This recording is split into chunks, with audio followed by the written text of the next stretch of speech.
Assalamualaikum warahmatullahi wabarakatuh.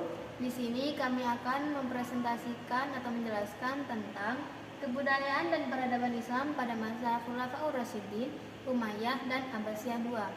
Untuk yang pertama yaitu kebudayaan pada masa Khulafaur Rasyidin. Khulafaur Rasyidin bermakna pengganti-pengganti Rasul yang cendekiawan. Adapun pencetus nama Al-Khulafaur Rasyidin adalah dari orang-orang Muslim yang paling dekat dari Rasul setelah meninggalnya beliau. Mengapa demikian? Karena mereka menganggap bahwa 4 tokoh sepeninggal Rasul adalah orang yang selalu mendampingi Rasul ketika beliau menjadi pemimpin dan dalam menjalankan tugas. Khulafaur Rasyidin adalah seorang khalifah atau pemimpin Islam, sangat terkenal dengan kebangsawanan dan ilmunya. Khulafaur Rasyidin adalah 4 sahabat Nabi Muhammad SAW, yaitu yang pertama Abu Bakar As-Siddiq, yang kedua Umar bin Khattab, ketiga Utsman bin Affan, dan yang terakhir adalah Ali bin Abi Thalib. Khulafaur Rasyidin merupakan pemimpin umat Islam dari kalangan sahabat pasca Nabi wafat. Mereka merupakan pemimpin yang dipilih langsung oleh para sahabat melalui mekanisme yang demokratis. Siapa yang terpilih, maka sahabat yang lain memberikan baiat atau sumpah setia pada calon yang terpilih tersebut. Ada 2 cara dalam pemilihan khalifah ini, yaitu pertama, secara musyawarah oleh para sahabat Nabi. Kedua, berdasarkan atas penunjukan khalifah sebelumnya. Untuk yang pertama yaitu Khalifah Abu Bakar As-Siddiq yang memimpin dari tahun 632 Masehi sampai 634 Masehi. Nama aslinya yaitu Abdullah bin Abi Quhaifah At-Tamimi. Ketika Nabi Muhammad wafat, Nabi tidak meninggalkan wasiat tentang siapa yang akan menggantikan beliau sebagai pemimpin. Setelah beliau wafat, beliau tampaknya menyerahkan persoalan tersebut pada kaum muslimin sendiri untuk menentukannya. Karena itulah, tidak lama setelah beliau wafat dan jenazahnya belum dimakamkan, sejumlah tokoh Muhajirin dan Ansar berkumpul di balai kota Bani Sa'idah, Madinah. Mereka memusyawarahkan siapa yang akan dipilih menjadi pemimpin. Musyawarah cukup alot karena masing-masing pihak, baik Muhajirin maupun Ansar, sama-sama merasa berhak menjadi pemimpin umat Islam. Namun dengan semangat ukhuwiyah Islamiyah yang tinggi, akhirnya Abu Bakar terpilih. Rupanya semangat keagamaan Abu Bakar yang tinggi menjadi penghargaan yang tinggi dari Islam, sehingga masing pihak menerima dan membaiatnya. Kedua yaitu Umar bin Khattab yang memimpin dari tahun 634 Masehi sampai 644 Masehi. Dilahirkan 12 tahun setelah kelahiran Rasulullah SAW. Ayahnya bernama Khattab dan ibunya bernama Fatmah. Umar dikenal seseorang yang pandai dalam menciptakan peraturan karena tidak hanya memperbaiki, bahkan mengkaji ulang terhadap kebijakan yang telah ada.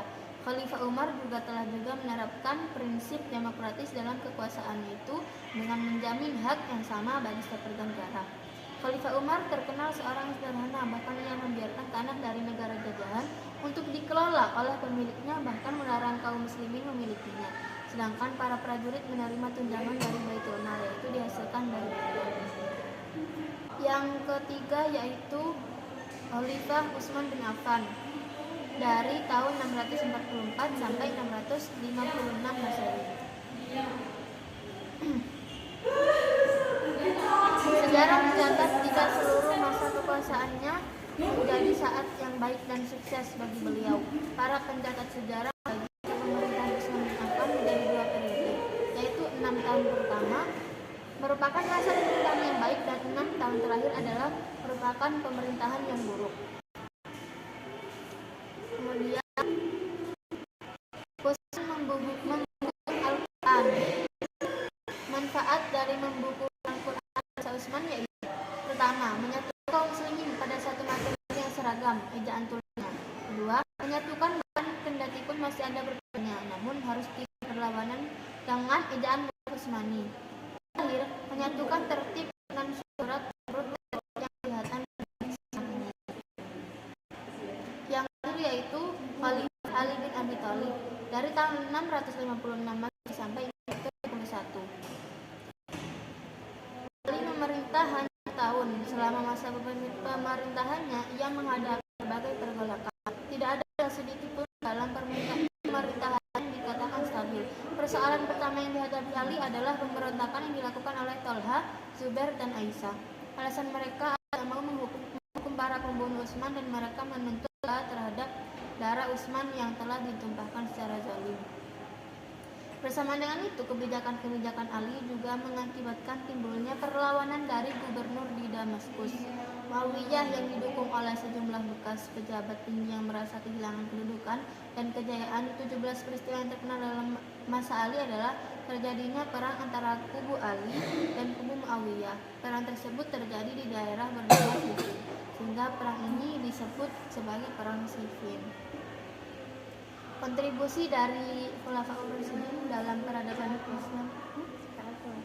Oke, selanjutnya adalah kontribusi masa Khulafaur Rasyidin, yaitu memasukkan budaya bangsa luar ke bangsa Arab tanpa ada pertentangan dan perbedaan.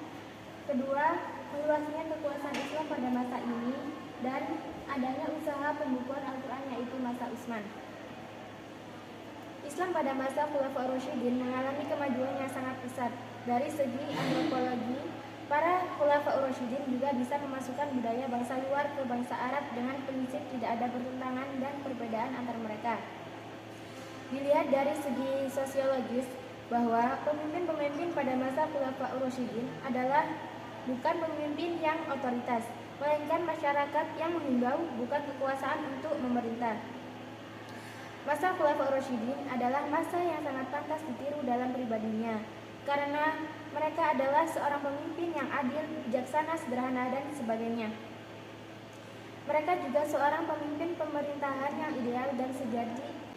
Masa Al-Khulafaur Rasyidin adalah masa yang sangat pantas ditiru dalam pribadinya, karena mereka adalah seorang pemimpin yang adil, bijaksana, sederhana, dan sebagainya. Mereka juga seorang pemimpin pemerintahan yang ideal dan sejati yang harus dijadikan contoh. Masa pemerintahan Khulafaur Rasyidin banyak mengalami kemajuan yang tinggi, yakni terbukti dengan luas kekuasaan Islam pada masa ini dan adanya usaha pembukuan Al-Quran, yaitu masa Utsman. Jadi masa ini adalah masa yang cemerlang. Pengembangan agama Islam yang dilakukan pemerintahan Khulafaur Rasyidin dalam waktu yang relatif singkat dan membuahkan hasil yang gilang gemilang. Ekspansi ke negeri-negeri yang sangat jauh dari pusat kekuasaan dalam waktu tidak lebih dari setengah abad merupakan kemenangan menakjubkan dari suatu bangsa yang sebelumnya tidak pernah memiliki pengalaman politik yang memadai. Selanjutnya yaitu kebudayaan dan peradaban Islam pada masa Umayyah II. Masa kejayaan Daulah Umayyah II, yaitu yang pertama, perkembangan kota dan seni bangun. Yang kedua, perkembangan bahasa dan naskah Arab. Yang ketiga, perkembangan ilmu pengetahuan. Untuk yang pertama, perkembangan kota dan seni bangun. Ketika Ad-Dakhil berkuasa, Cordova menjadi ibu kota negara. Ia membangun kembali kota ini dan memperindahnya, serta membangun benteng di sekeliling kota dan istananya. Sepeninggal Ad-Dakhil, Cordova terus berkembang dan menjadi salah satu kota terbuka di dunia. Peninggalan Ad-Dakhil yang kini masih tegak berdiri adalah Masjid Jami Cordova. Pada masa Hisham I, di mana ia memugar kembali jembatan tua yang dibangun oleh Al-Hawlaini, di samping menambah bangunan-bangunan megah dan taman-taman yang indah. Pemugaran selanjutnya dilakukan pada masa Al-Mustansir dan Al-Mansur. Pada masa Al-Mustansir dan Al-Mu'ayyad merupakan perkembangan paling pesat yang terjadi pada saat itu, di mana pusat kota yang dikelilingi oleh tembok dengan 7 pintu gerbangnya pada waktu itu sudah berada di tengah karena berkembangnya daerah pinggiran di sekitarnya. Yang kedua yaitu perkembangan bahasa dan sastra Arab. Bahasa Arab masuk ke Andalusia bersamaan dengan masuknya Islam ke daratan itu. Syalibi yang mengutip keterangan Nicholson menyatakan bahwa pada permulaan abad 9 Masehi, bahasa Arab sudah menjadi bahasa resmi di Andalusia. Sejalan dengan perkembangan bahasa Arab, berkembang pula kesastraan Arab yang dalam arti sempit disebut adab, baik dalam bentuk puisi maupun prosa. Di antara jenis prosa adalah Kitabutna, Tarwasul, maupun karya fiksi lainnya. Menurut Ahmad Amir Ali, orang-orang Arab Andalusia adalah penyair-penyair alam. Mereka menemukan bermacam jenis puisi yang kemudian dicontoh oleh orang-orang Kristen di Eropa Selatan. Seirama dengan perkembangan syair, berkembang pula musik dan seni suara. Hasan Ibnu Nafi yang lebih dikenal dengan panggilan Zuriyat mempunyai keahlian dalam seni musik dan tarik suara. Pengaruhnya masih membekas sampai sekarang, bahkan dia dianggap dasar dari musik Spanyol modern. Yang ketiga, perkembangan ilmu pengetahuan. Ilmu agama yang berkembang amat pesat adalah ilmu qiraat, yaitu ilmu yang membahas lafaz-lafaz Al-Quran yang baik dan benar. Abu Amr Al-Dani, Usman ibnu Sa'id adalah ulama ahli qiraat kenamaan dari Andalusia yang mewakili generasinya. Sejalan dengan perkembangan filsafat, berkembang pula ilmu-ilmu lainnya. Ilmu pasti yang banyak digemari bangsa Arab berpangkal dari buku India Sinbad yang diterjemahkan ke dalam bahasa Arab oleh Ibrahim Al-Fazari. Perkembangan pesat ilmu pengetahuan dan filsafat pada masa itu tidak terlepas kaitannya dari kerjasama yang harmonis antar penguasa, hartawan, dan ulama. Umat Islam di negara-negara Islam pada masa itu berkeyakinan bahwa memajukan ilmu pengetahuan dan kebudayaan umumnya merupakan salah satu kewajiban pemerintah. Kesadaran kemanusiaan dan kecintaan akan ilmu pengetahuan yang dimiliki oleh pendukung ilmu telah menunjukkan hasrat untuk mengadakan perpustakaan di samping mendirikan lembaga-lembaga pendidikan, sekolah, dan perpustakaan, baik perpustakaan umum maupun perpustakaan pribadi, banyak dibangun di berbagai penjuru kerajaan sejak dari kota-kota besar hingga ke desa-desa. Kemudian runtuhnya Daulah Umayyah, yaitu yang pertama konflik Islam dan Kristen. Pada penguasa Muslim tidak melakukan Islamisasi secara sempurna. Mereka sudah merasa puas dengan hanya menagih upeti dari kerajaan-kerajaan Kristen taklukannya dan membiarkan mereka memperarahkan hukum dan adat mereka, termasuk posisi hierarki tradisional, asal tidak ada perlawanan bersenjata. Yang kedua yaitu tidak adanya ideologi bersatu. Kalau di tempat-tempat lainnya, para mukallaf diperlakukan sebagai orang Islam yang sederajat. Di Spanyol, sebagaimana politik yang dijalankan Bani Umayyah di Damaskus, orang-orang Arab tidak pernah menerima orang-orang pribumi. Setidaknya sampai abad ke-10 Masehi, mereka masih memberi istilah ibad dan muwalladun kepada para mukallaf, suatu ungkapan yang dinilai merendahkan. Akibatnya, kelompok-kelompok etnis non-Arab yang ada sering menggerogoti dan merusak perdamaian.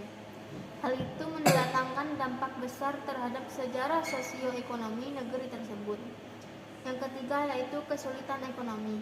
Di paruh kedua masa Islam di Spanyol, para penguasa membangun kota dan mengembangkan ilmu pengetahuan dengan sangat serius, sehingga lalai membina perekonomian. Akibatnya, timbul kesulitan ekonomi yang amat memberatkan dan mempengaruhi kondisi politik dan militer.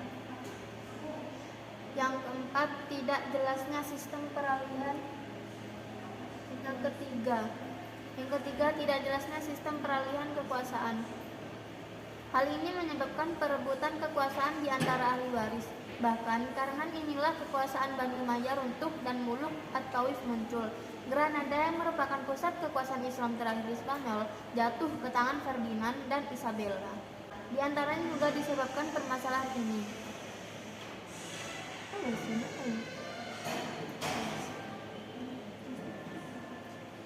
Selanjutnya, budaya dan peradaban Islam pada masa Abbasiyah II. Yang pertama, hubungan negara dengan agama pada masa ini. Dari segi politik, memang dinasti ini sangat lemah. Hal ini tidak terlepas dari kemampuan pemimpin yang memegang kekuasaan.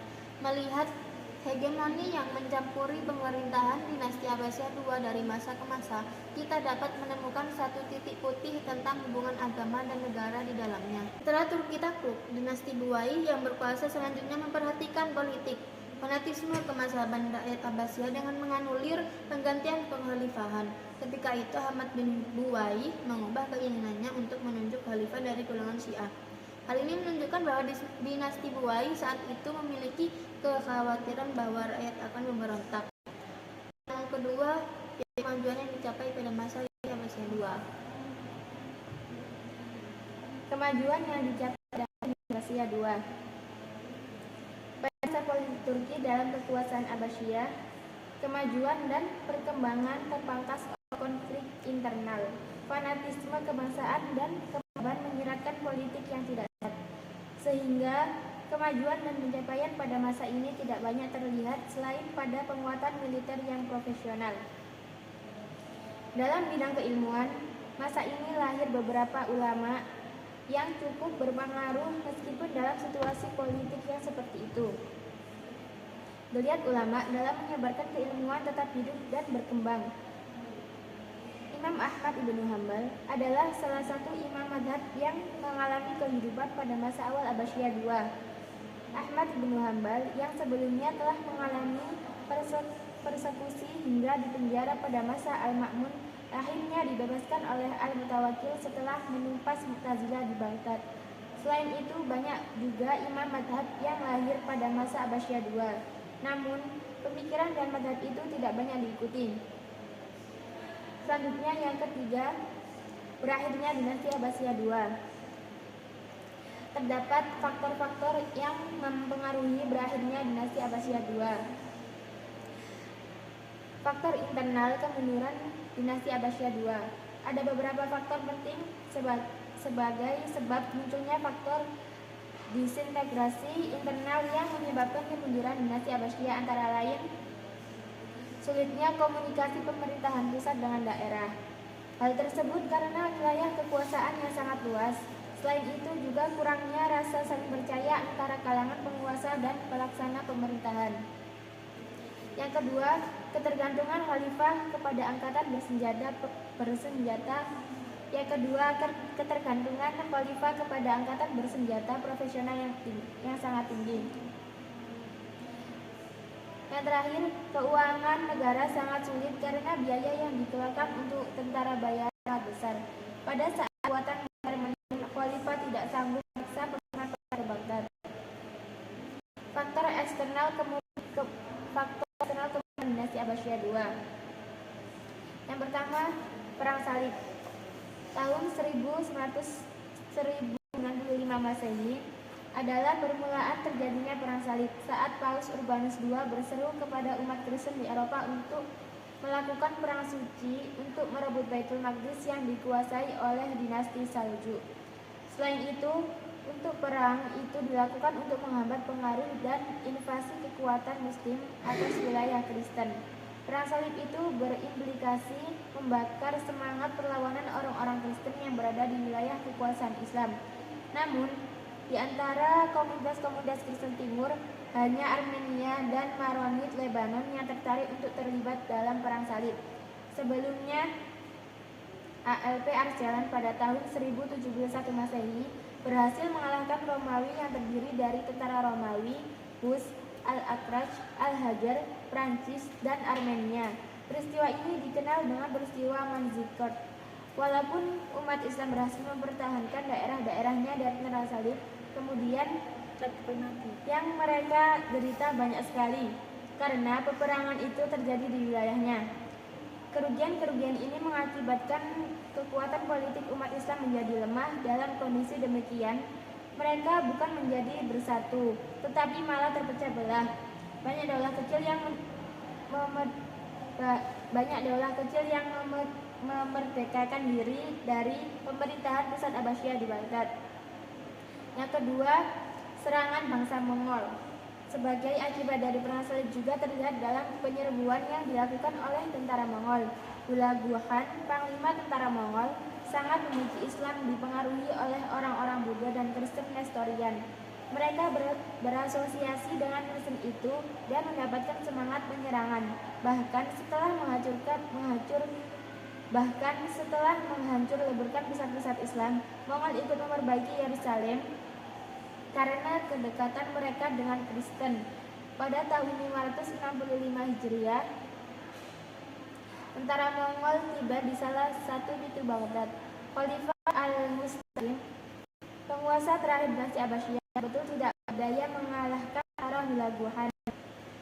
Dalam keadaan tersebut, Ibnu Al-Qani, wazir khilafah Abbasiyah, Seorang Syiah ingin mengambil kesempatan dengan menipu khalifah. Ia mengatakan kepada khalifah bahwa ia telah berunding dengan Hulaguhan dan mencapai kesepakatan. Kesepakatan palsu itu adalah bahwa Hulaguhan ingin menikahkan anak perempuannya dengan Abu Bakar putra Al-Mu'tasim dan berdamai setelahnya. Khalifah menerima usul itu. Ia keluar bersama beberapa orang